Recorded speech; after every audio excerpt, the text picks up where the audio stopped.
You're listening to WKDW Radio 97.5 and KDWRadio.com, broadcasting from the Bishop West Real Estate Mobile Tower right here in beautiful Northport, Florida. I've got a very special guest in the house today, and I'm going to let him introduce himself and give you some insight of who he's with. Mr.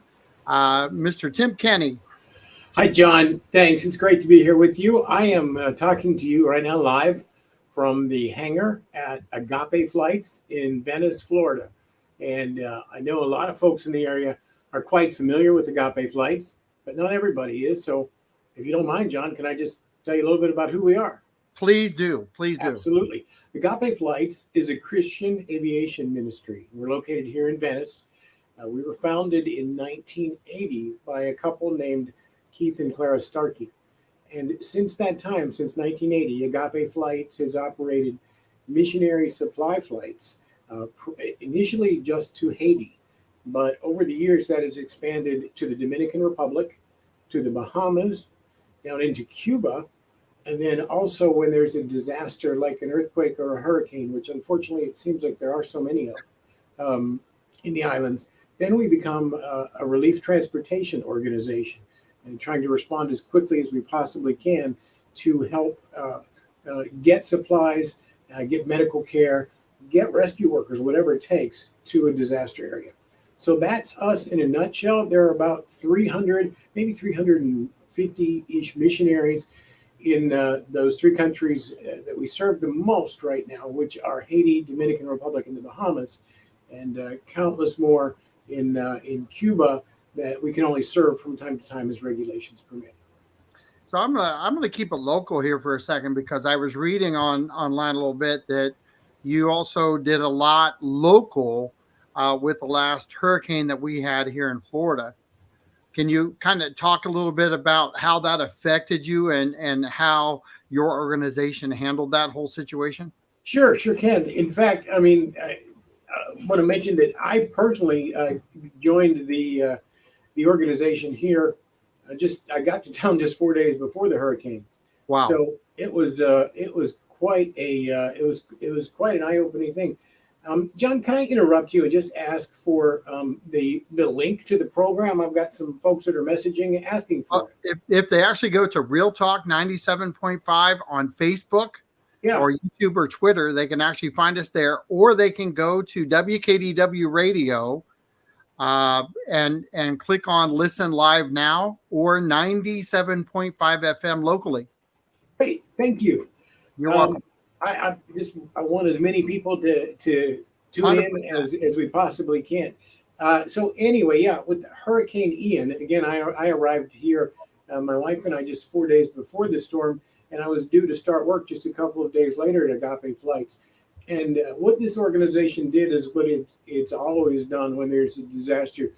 It mobilized very quickly. We worked with some partners that have helped us out in the islands. For example, if you go back to Hurricane Dorian just a couple of years ago, down in the Bahamas was just a terrible, terrible hurricane, especially in the Abacos. And Great Abaco Island was just terribly impacted by that. Well, a couple of other ministries came alongside us when they knew what we were doing in Abaco, and they served with us. And so when the hurricane came and they did what they do, which is hurricane relief and disaster relief, we helped them. We became an early transport mechanism for them to get some quick supplies in here to distribute quickly. The two organizations that I want to mention, one is God's Pit Crew, and they're out of Virginia, a really, really great group. And they call themselves God's Pit Crew because they say once in a while you just need somebody to jump over the wall and help you out, and that's what they do. The other group is called Mercy Chefs, and both of those organizations we were able to help establish their footprint here, especially to the south, closer to where you are, John, Northport, and then even significantly farther south where some of the worst damage occurred. And so for us, it was a blessing to be able to help people who helped us. We, of course, we were impacted. This hangar stood proud. We weren't entirely sure what we'd find.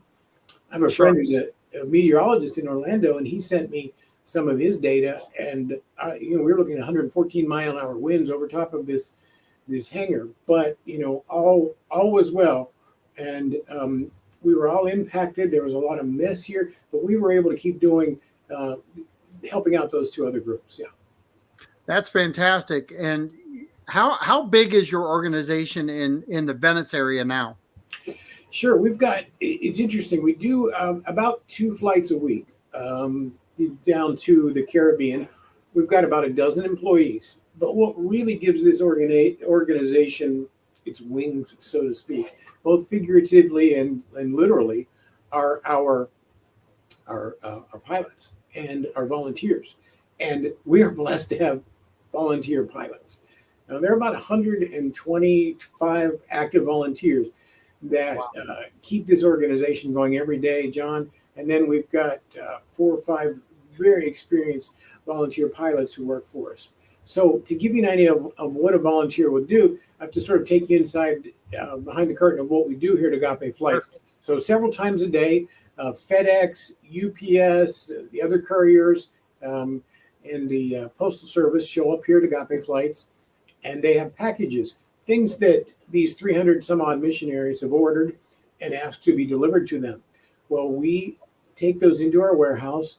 We have to inspect all the packages because we're exporting from the United States and we're importing to another country.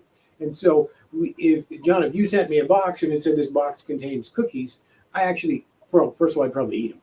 But then secondly, if they were going to our missionaries, I have to inspect those and be able to represent to customs officials and whatnot that those really are cookies. And so we have a crew of volunteers.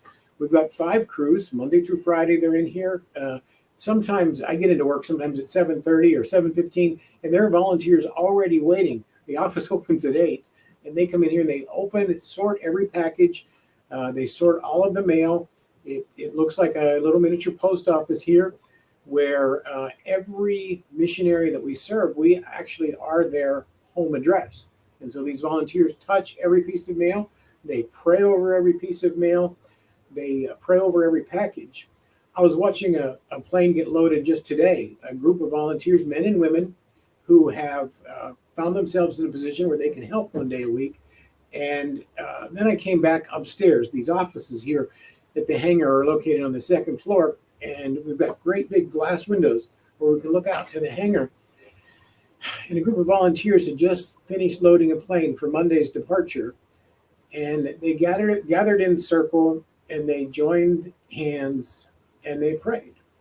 They prayed for the missionaries who had received those cargo items.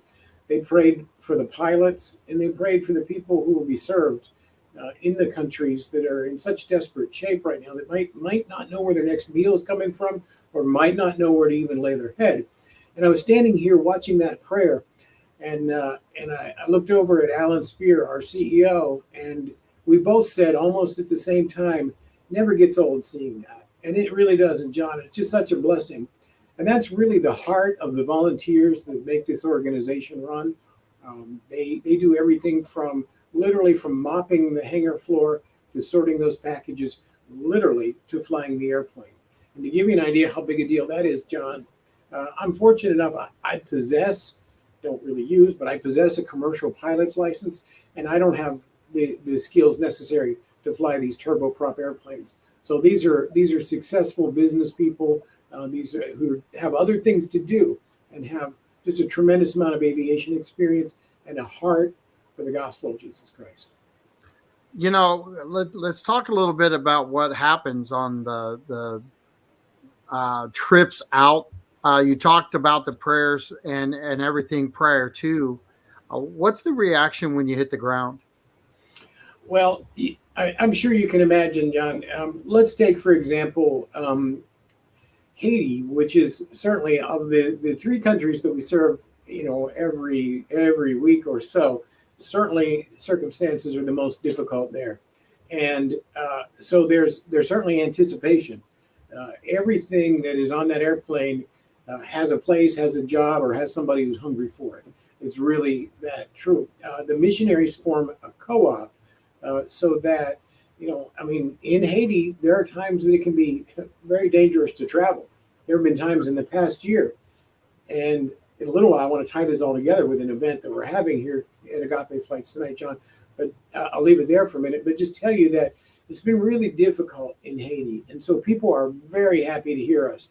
And it's great for me to see that pilots are eyes and ears for me. I do a lot of our communications work, and it's just sweet to see. They take pictures, they make videos for us. If you go to facebook.com agape.flights, you can see videos of unloading the plane. I just posted one yesterday, and you can see a wheelchair coming off. You can see a tire coming off. It looks like it might be for, I really can't tell, maybe a tractor or something like that. And so people are thrilled to see us. And also, it's really sweet to see in these little videos that I get the relationships that form between our pilots and the missionaries and the missionary co-ops in those countries. It's just, as you know, John, to co-labor for the gospel, for Christ, it forms a bond. And even though, our pilots might only get to spend a few minutes with the people in each country, they form a bond. And sometimes they overnight with the missionary families as well. So it's pretty special. So I want to talk about the effect that it has when the crew comes back. Yeah. Do you see I don't want to say change, but there has to be some flights that are more impactful than others. Well, yeah, no question about it. And, I just today saw one of our volunteer pilots who just got back from the Dominican Republic. I think they landed about 11:30 or noon today, and I saw him shortly after. And there's I can't even describe it, but there's a look of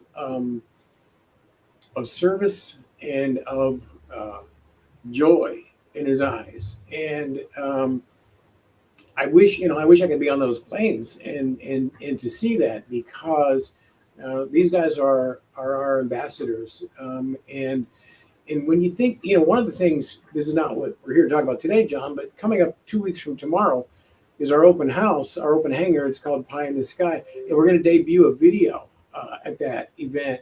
It's called A Pilot's Eye View. And you'll hear these pilots and you'll hear how this impacts them. And we'll be sharing some of those video clips to our Facebook page in the coming weeks as well. But you can't not be profoundly affected by being a part of the work that these people are doing in these countries. It's just amazing. Now let's stick there for a minute, because the draw for me when I contacted you yesterday was the uniqueness of what you guys do, and your I think your commitment to where I've traveled to and what I've seen as far as the devastation over the years with some of these hurricane events and different things like that.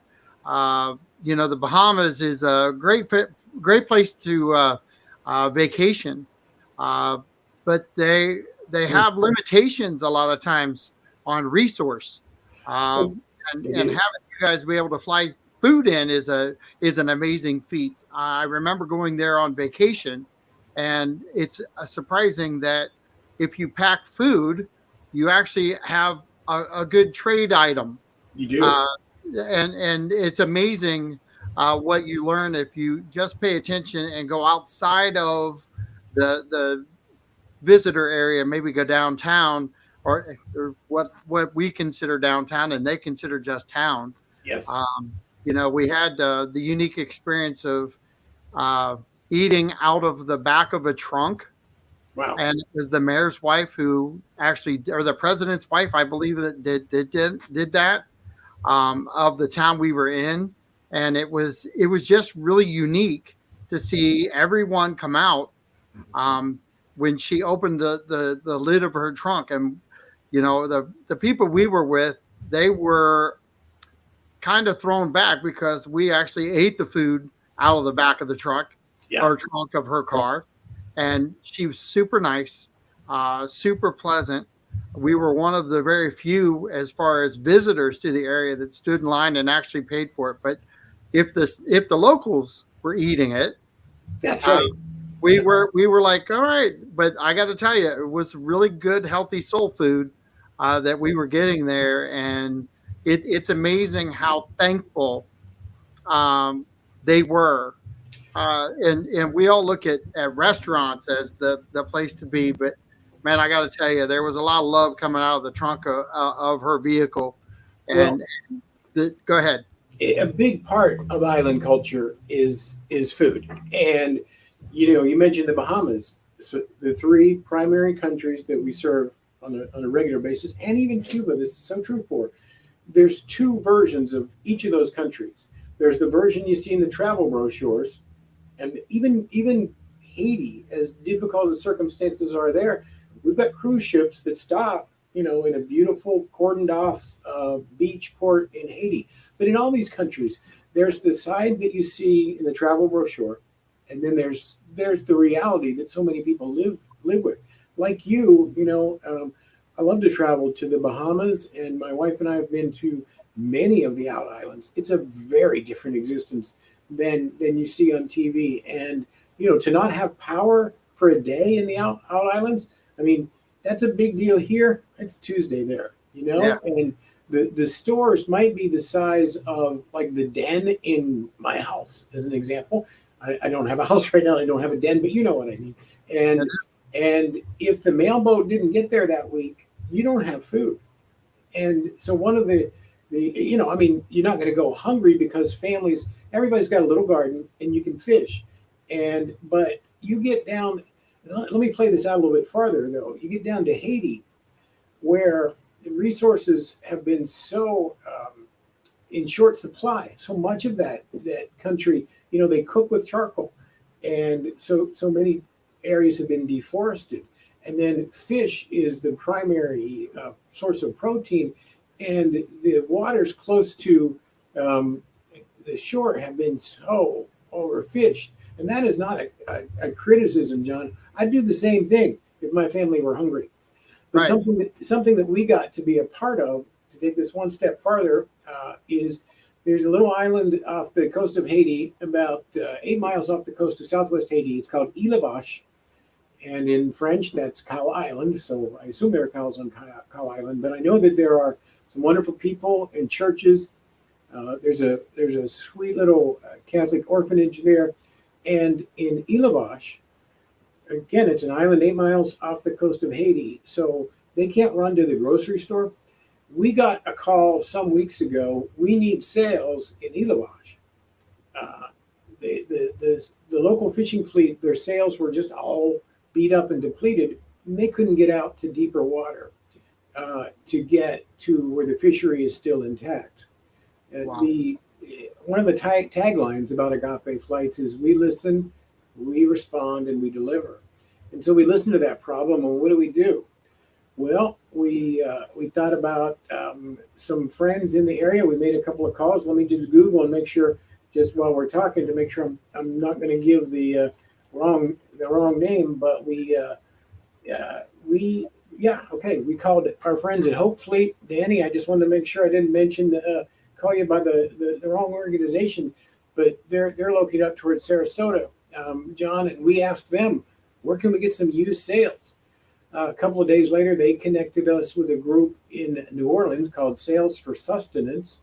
They collect used sails for just such a purpose. A couple of days after that, there was a van that pulled into our parking lot full of 1,500 pounds of sails.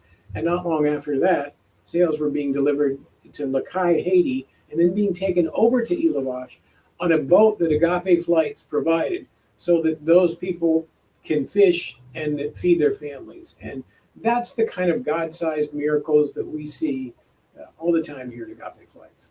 That's a life-changing event for a whole bunch of people, I'm Really sure. is. Yeah. What a privilege.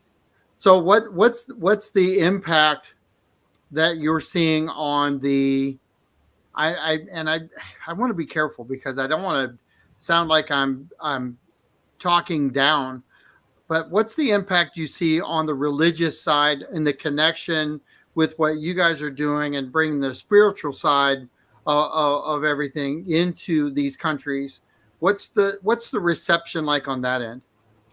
Well, it's a great question, John, because that gets to the root of, look, it's my job. I do a couple of different things here, but one of my jobs is I'm a fundraiser, and I like to connect people with their passions. And so the idea of telling these, I call them outcome stories, just is very, very exciting to me. So we hear stories all the time about things that have happened because of the stuff that we've delivered. And so that's not necessarily on a spiritual side, John, but if you can, well, let's just take, I just mentioned a minute ago, Elavash and people being hungry. And honestly, almost everybody in Haiti is hungry. And so for us to just show up and say, repent, the kingdom is at hand, um, might not have a lot of credibility. But you see, I mean, you saw Jesus in the New Testament. He met people at their immediate need. If they were thirsty, if they were hungry, uh, and that's what our missionary affiliates, and that's what we try to do, is meet people at their immediate need. And there's a lot of different variations of this, but it's hard, this expression. But nobody can really understand the gospel on an empty stomach. If somebody's really, really hungry, we want to take care of that need first. And it's a real privilege to be able to live your faith with people. Here at Agape Flights, John, I'm sure you and a lot of your listeners might remember this last spring. One of our planes in Haiti was attacked. It was dragged off the airport grounds, and it was burned completely up. There's a video of it was ruined. We were down there building a church. So we as Agape Flights do mission work as well. And there was a church that had been damaged in an earthquake, and we were helping the construction team there. And while our group was there, somebody broke into the airport. They thought it was a politician's airplane. They dragged it off and they burned it. Now here's where the rubber meets the road, John, when it comes to your faith. I watched a video of our CEO Alan Spear on the beach with a group of local Haitians, and he was telling them through an interpreter, we got word this is what happened. Our plane was destroyed, and you can see the people in the video start to tear up, and Alan's talking through an interpreter, and at some point somebody wants to know, are you mad at us? Are you going to leave? And it's just beautiful to see their reaction when Alan says, no, we're not mad at you. We love you. And as far as we're going to leave, well, we have to go back, but we'll be back in Haiti next week. And we've been back in Haiti every week since then, except for 1 or 2 weeks when the situation on the ground was just too dangerous. And so that is the love of Christ. That is just a wonderful example. I'm so proud of my coworkers here at Agape Flights, and maybe that's not even the right word, because we're not supposed to be prideful. It's not that kind of I'm proud of. I'm just honored to see how they lived the gospel in that moment, and those people will never forget that moment. Well, it's when you're going at this to for the plane of a politician. sorry about They that. see a private aircraft. They think that those are people profiting Let me from mute that for their a second. I'm trying to misfortune. get that video up. And Agape's plane One happened to second. be in, Sure. at the wrong place at the wrong time. Hang on with that shit. The value of what you were talking about to show this back isn't that when you're talking about? That's exactly it. Yes. So the radio listening audience, if you join Real Talk 97.5, Real Talk, listen live on YouTube, Facebook, or Twitter, you can actually watch this back. You can also hit the website, and go ahead and give that website again, Tim. Sure. It's agapeflights.com. And lots of videos, lots of information there. Also the upcoming events that you have, but it's really, and I brought up the worship side of things because there's different cultures, and you were highlighting some of that with your answer. Is that while I think the art of giving and not expecting is there's something to be said about what you guys are doing. Well, You know, it's in our name, agape, Greek word for, God's perfect love, a love that doesn't expect anything in return. And it's really, it's easy to talk the talk about that, but walking the walk is another thing. And to see these missionaries that we are so honored to serve, to see them, walking the walk, they are the gospel. They are the hands and feet of Jesus. And to see that, it just makes me personally, and all of us here at Agape Flights, just so excited to be a part of it. And honestly, it is a privilege. And you've got an upcoming event tonight, don't you? We do. And I'm glad I have the doors closed here in my office, where you would hear the band tuning up right now. And tonight is the first ever night of worship, as you have on the screen for those of you who are watching on YouTube. Night of worship tonight at the hangar at Agape Flights. And John, I know a lot of your listeners have been here for our open house in the past. It's been going on for a number of years. I've seen pictures of every event that has been in this hangar. What you're going to see tonight is so different from anything that's ever happened here before. It's a night of worship. We're going to be streaming it live certainly for anyone who wants to watch it, but especially to encourage people out in the mission field, to let them know that we're here with them, that we're standing with them, that we love them, that we're thinking about them. And I think there's a power in the body of Christ when you come together and you worship together. And so, technology has given us the ability. Sure, it's different, but it's we learned during the pandemic. Yeah, it's different from truly being together, but it's better than being totally alone. So tonight, we hope in this hangar behind me, several hundred of us will be together physically, but we hope that hundreds and maybe even thousands are watching online, because it'll be streaming on YouTube. Be about an hour and a half. I encourage anybody who'd like to be a part of it, come on by the hangar here at Agape Flights. It goes from 6 until 7:30 tonight. Would ask you to carpool if you can, but if you can't, we still want you. Believe me, I was outside helping Bruce, our cargo manager, who's also our parking manager, get set up for tonight. We're expecting hundreds of people.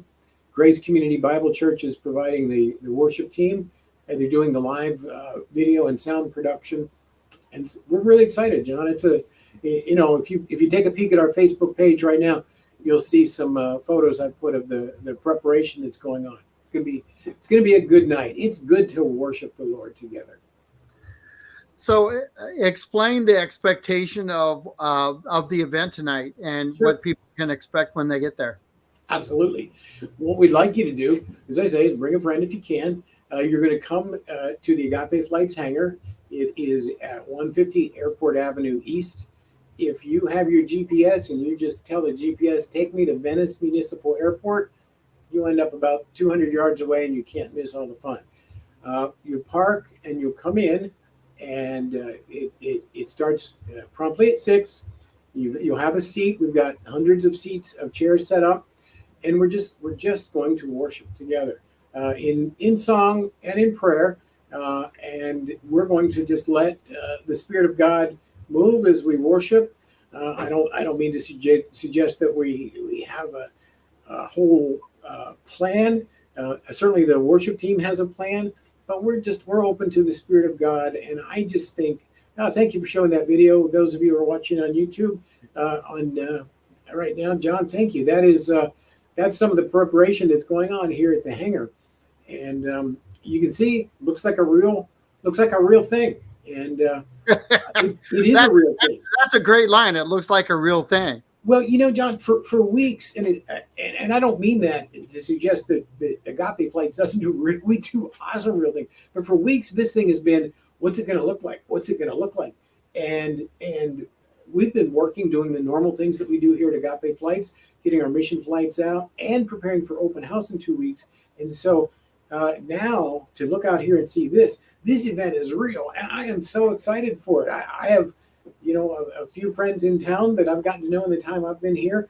My wife's going to come. Other people that I know are going to come, and we hope it's standing room only. So I'm going to ask you this. Sure. You said you just got down just prior to the hurricane.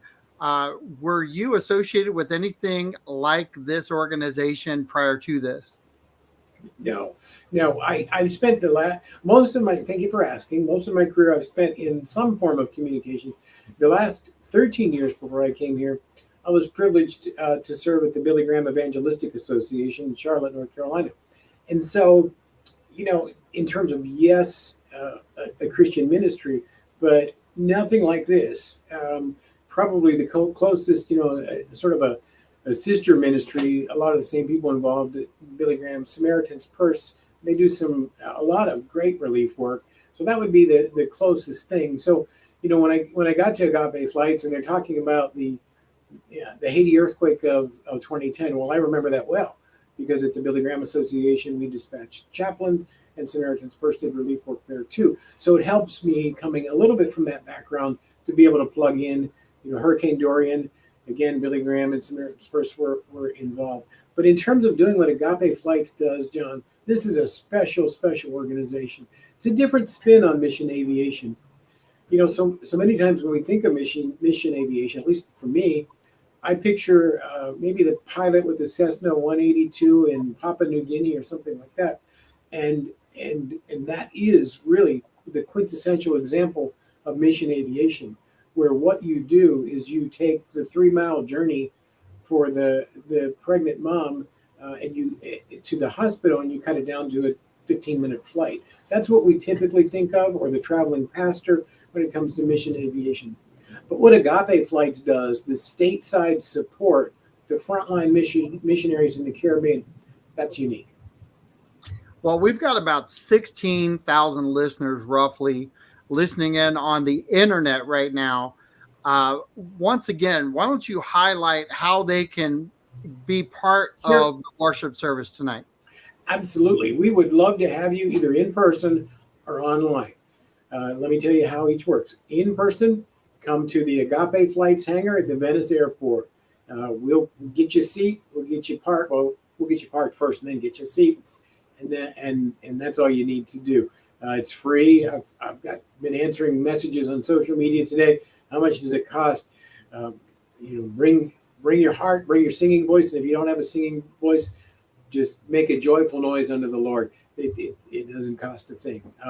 And then if you'd like to just listen in or look in, we are streaming this live on YouTube tonight. Our friends at Grace Community Bible Church. By the way, I should mention so many churches in the Venice area and even beyond Venice are helping out with this event tonight. But our friends at Grace Community Bible are streaming this on YouTube. So if you'd like to watch it, you can just go to the Agape Flights homepage, agapeflights.com, and right up there at the top of the homepage, there's our link to watch the stream starting at 6 o'clock Eastern. I should mention Eastern because thanks to the internet, I know we've got people listening in other time zones right now. Absolutely. Go to our Facebook page and you'll see a number of posts that have the link as well. So, you can come in person. You can join it online. One of the things, John, that I will tell you that the experience of the Billy Graham Association I did bring here to Agape Flights, where you asked about expectation. At the Billy Graham Association, with crusades and whatnot, we would stream those online. And the audience online was oftentimes much larger than the audience, in the venue. And so from an expectation standpoint, I'm kind of excited to see, I want to see this hangar full, but I want to see those numbers, light up from around the world and around the state as people tune in to be a part of it. So, you've highlighted a lot of things, but you said something, aviation ministry. I'm curious, are there a lot of aviation ministries out there in the United States? Probably more than you think. I'm actually, I think you're right, because I was shocked when I got online and I started I found it unique what you guys were doing with the hangar and everything else. But then to dive into it a little bit prior to the show, without having the education from you, Tim, and this has been a great show. for anybody who's wanting to learn about what you guys do and how you help. Um, it's interesting to see how the aviation side of it plays a real integral part of spreading the word. And I like to think of, you think of the Apostle Paul. He used every available means of transport, and there weren't many. He had boats, maybe donkeys, and had his feet. But he used everything available to him, and I have no doubt. I mean, it sounds kind of crazy to say it, but I have no doubt if airplanes existed, the Apostle Paul would have used airplanes to proclaim the gospel. And so, an airplane is a tool, and it's a good tool. I would say, mission aviation, however it's done, and circling back to the question you just asked, there are several groups. Nobody does exactly what we do. That's for sure. Generally it's moving people to the mission field or moving people around within a country, missionary. What we do is a unique thing, and we feel uniquely called to do it. I would be remiss if I didn't mention our founders, as I did at the top of the show, John, Keith and Clara Starkey. They were farmers from Ohio who retired to Bradenton, and they felt God telling them to mortgage their house and buy an airplane. Now, I like to act in faith, John. I like to think that I'm courageous in my faith, but I don't know about that one. That's a biggie. But they were obedient, and as a result of that, we'll never know. We'll never know the impact. Just like the missionaries will never know the impact until we get to heaven. But we know that there's significant impact. And so, to be in mission aviation, for me, as a kid who grew up with his eye, on airplanes, and then really had a heart for the gospel, and got to be a part of proclamation evangelism with the Billy Graham Association. This is it's just such a different and great perspective. You break a sweat in the missionary business, and I don't mean us. I mean our missionaries in the field. They are tough, resilient people who love Jesus and have a faith that's big enough to move mountains. And the privilege of being able to serve them with airplanes, things that we think are pretty cool anyway. It's just if you had told me as a young man that I could go to work in an airplane hangar and serve the Lord, I would have taken you up on that deal. So it's a privilege to do. It's really those missionaries on the ground that are putting their lives on the line, and have just done such a tremendous job establishing everything from a breast cancer center in Haiti to orphanage to a girls' school. It's just amazing. And could they do it without mission aviation? I don't know, John. I certainly know that with all the disruptions in the country of Haiti over the past year, it would have been really difficult. It would have been really, really difficult.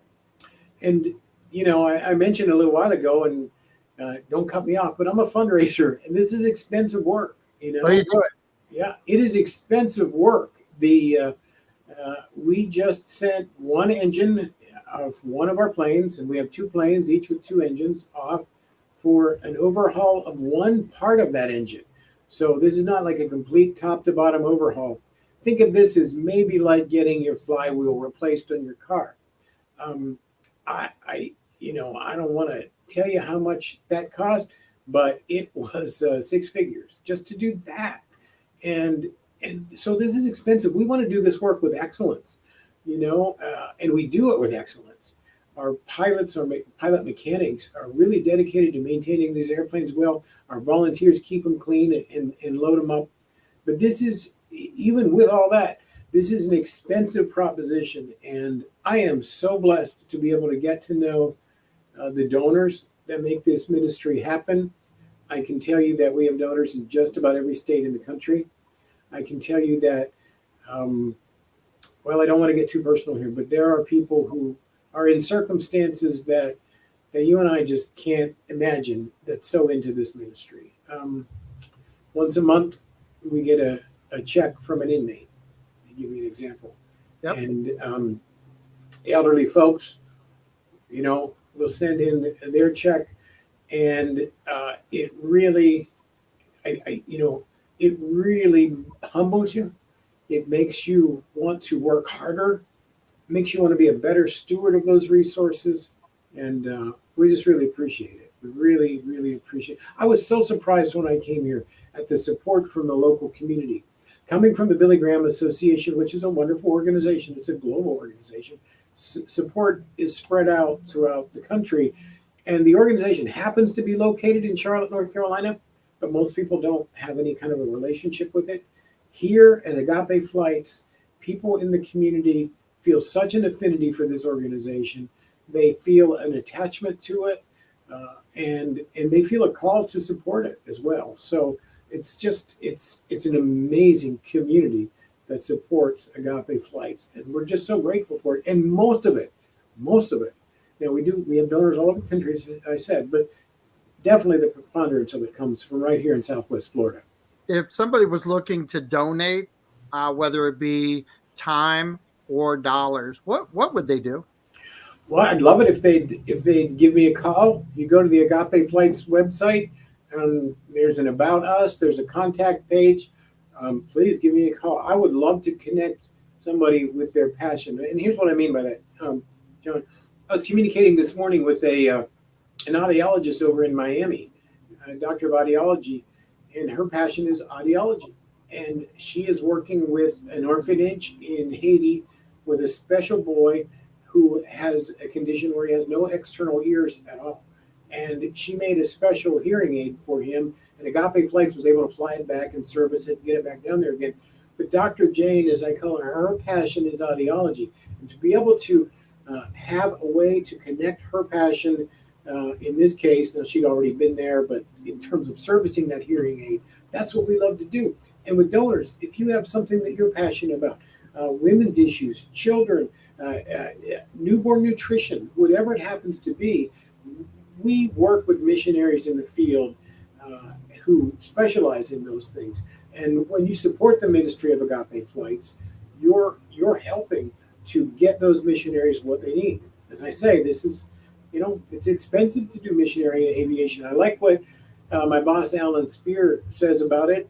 It's expensive, but the results are priceless, And so join us. Go to agapeflights.com, click the donate button, or click my email button there on the About Us page, and let's start a conversation and see what the Lord wants you to do. And here's something I want to stress, John, not because I'm trying to get money from people, but I was talking to a friend of mine on the way into work early this morning, 6:30 in the morning, and we're talking about life and just the need to be a part of something bigger than yourself. And I was trying to encourage this guy. He was a little down and out. And I said, go to the Humane Society today. Go and sweep the floor. Go to your church and ask if you can clean the bathrooms. Do something to get outside of yourself.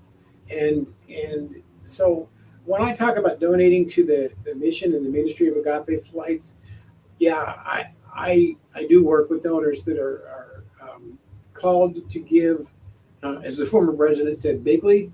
But the donors who are called to give the smallest amounts, I feel a special connection with them. And don't wait until you're rich to give. And I'm not talking about Agape Flights.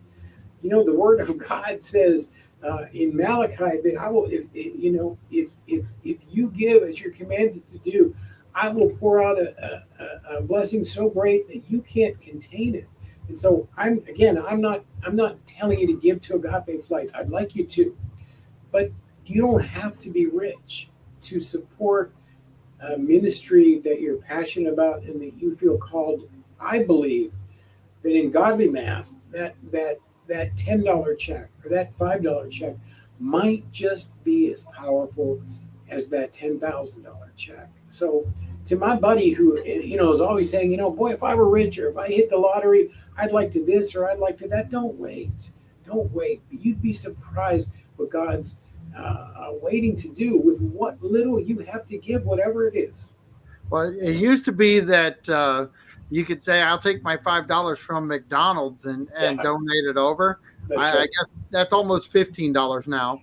But Yep. In the real world, that's kind of how we're facing things. But these dollar amounts that a lot of organizations like yours, the smaller donations, they're impactful because they're I think they're most times unaccountable for it because you just don't know when those small checks are going to come in. But as those small checks come in, they're a game changer all by themselves They are. because you work for the bigger checks. The small ones are kind of the ones that just start flowing in, and you can build with those. And they I mean, they speak to my heart. And Billy Graham used to say that he never wanted to not have small donors because every donor is somebody who's praying for your ministry. And so please, yeah, don't wait till you're rich. Give to your tithe to your church, give to ministries, and God will honor that. If not, in ways that you can tangibly see. I mean, His word is true. He's going to be there with you, and His word says, as I said, He'll pour out a blessing, and I'm all about blessings. He certainly blessed me and my family. He's blessed so many who are a part of the work of Agape Flights. And I'm not talking about a material blessing or something like that. I'm not telling you if you give $10, a lightning bolt's going to come out of the sky. I'm talking about in your heart, in your spirit, and in your relationship with Christ. If we're obedient to Him, He's going to do things with that gift that we could never imagine. And so, for me, I have a heart for givers. I have a heart for giving. I pray for our donors individually, and I'll tell you, I mean, the $10 check is just as impactful and encouraging to the ministry. And truthfully, we've both traveled overseas. We've both seen kind of off of the given path. I want to believe because a lot of people when they travel overseas, they really don't get outside of the gated community that they want you to see, the resort type areas.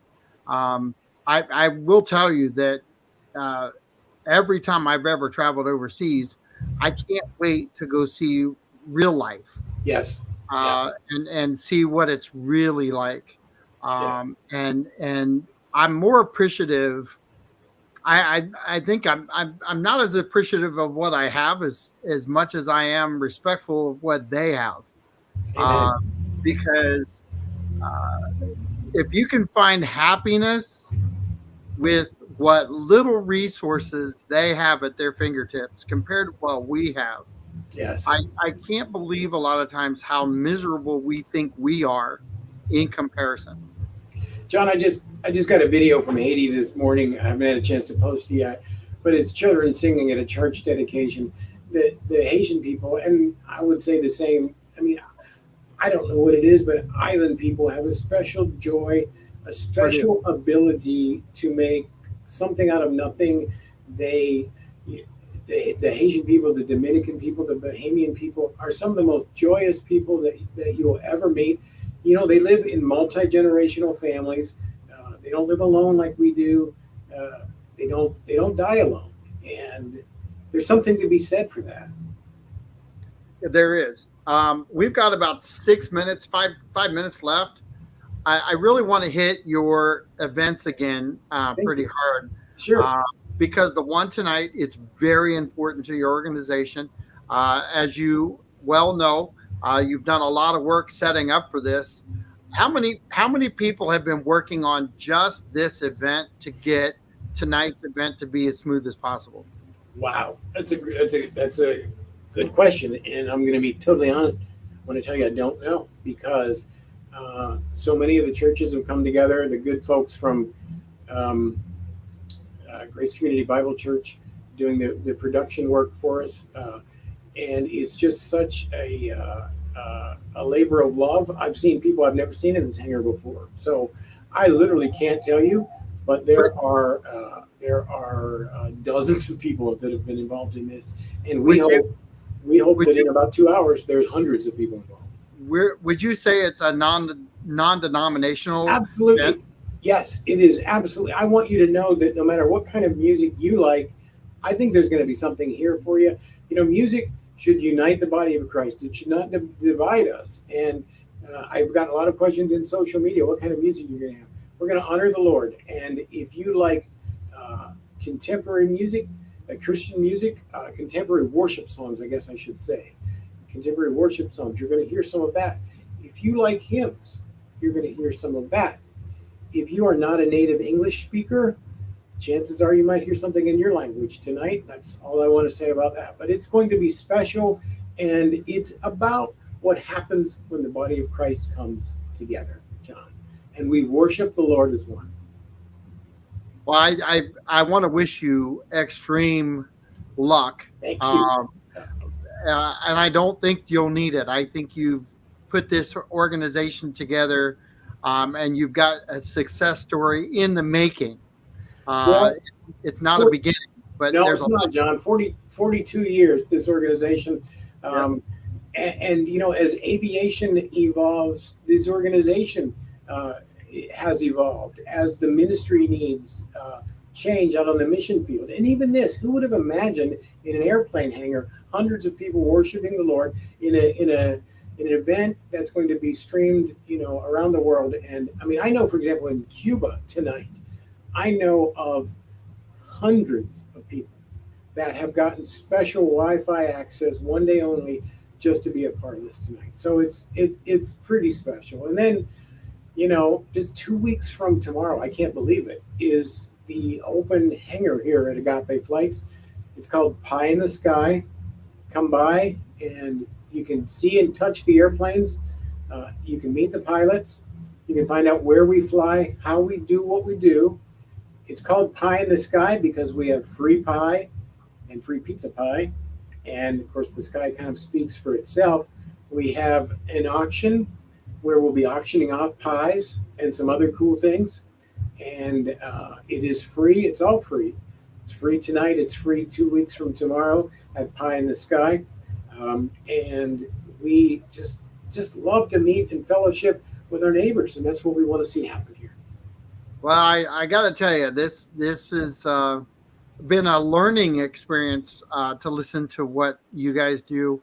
I've been here for 22 years, and up until tonight, I did not know about your mission, and I find it to be just amazing. One, that I hadn't heard about it, and I think you're probably one of the greatest kept secrets. But and I'm sure you're not to those who you serve. Well, thank you. You know, I thank you because there's of those 16,000 listening online, there's some folks who've never heard of Agape Flights, probably 15,000 of them. And we're so appreciative of the opportunity to come onto your program. You're such a part of the local faith community. On my way home, I drive by your station. I went to your station website weeks ago, and I put this event on the community calendar, and it's just a joy to be able to come onto your program. Thank you for using technology to make it happen, and we're just grateful to you and to your listeners for having this time to visit with you. Well, thank you so much, and thank you for educating us on a really unique mission that you guys do. It is very unique, and the helping hand is in the air. How about that? Amen. Love is in the air. Agape love, and I hope we get to do this again sometime, John. Absolutely. Look forward to it. Thank you. This is John Rawlings with WKDW saying thank you so much. Please share this information. Get on YouTube, Facebook, and Twitter and share this out there, and let's spread the word. And Tim, thank you so much for being part of it. Thanks, buddy. Thanks. Bye-bye now. Bye.